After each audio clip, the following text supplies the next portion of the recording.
नमस्कार. आज आपल्या या व्हिडिओमध्ये स्वागत आहे. आज आपण उरलेल्या पोळीपासून सँडविच बनवणार आहोत. तर त्यासाठी लागणारे सर्व साहित्य आपण इथे बारीक कट करून घेऊया. कांदा, काकडी, मुळा, गाजर, शिमला मिर्च, टोमॅटो, कोथिंबीर. हे पहा, आपण सर्व साहित्य कट करून घेतलेले आहे. हे पहा, मी इथे बटाटा उकडून मॅश करून घेतलेला आहे. त्यावर आपण चाट मसाला टाकायचा, थोडंसं तिखट, जिरे पावडर आणि थोडासा आवडीप्रमाणे आपला मसाला.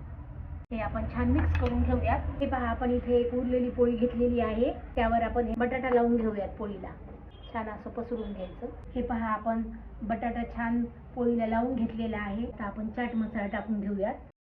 सगळीकडे छान चाट मसाला टाकून घ्यायचा. मला तिखट आवडते म्हणून मी यावर तिखट टाकत आहे. थोडंसं किंचितच मीठ टाकायचं, कारण चाट मसाल्यामध्ये मीठ असतं, पण तरी पण थोडंसं टाकायचं. आणि सर्व भाज्या आपण इथे टाकून घेऊयात.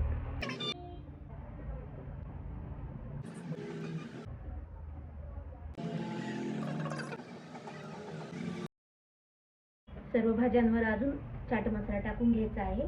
चाट मसाला भरपूर टाकायचा आहे. माझ्याकडे इथं घरगुती मसाला आहे, तो पण मी टाकत आहे.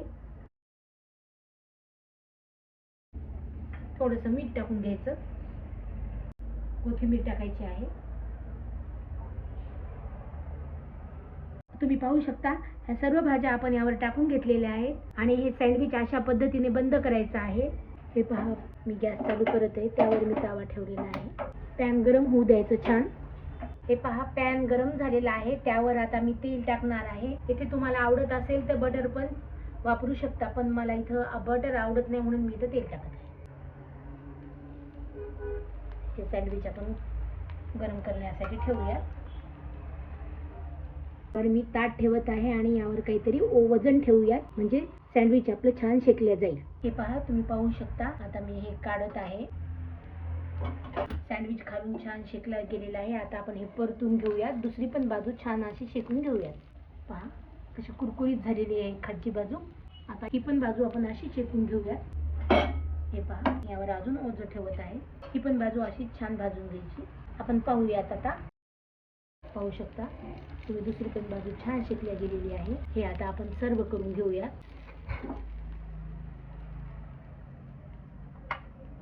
उरलेल्या पोळीपासून सुंदर आणि टेस्टी आणि हेल्दी सँडविच आपलं तयार आहे.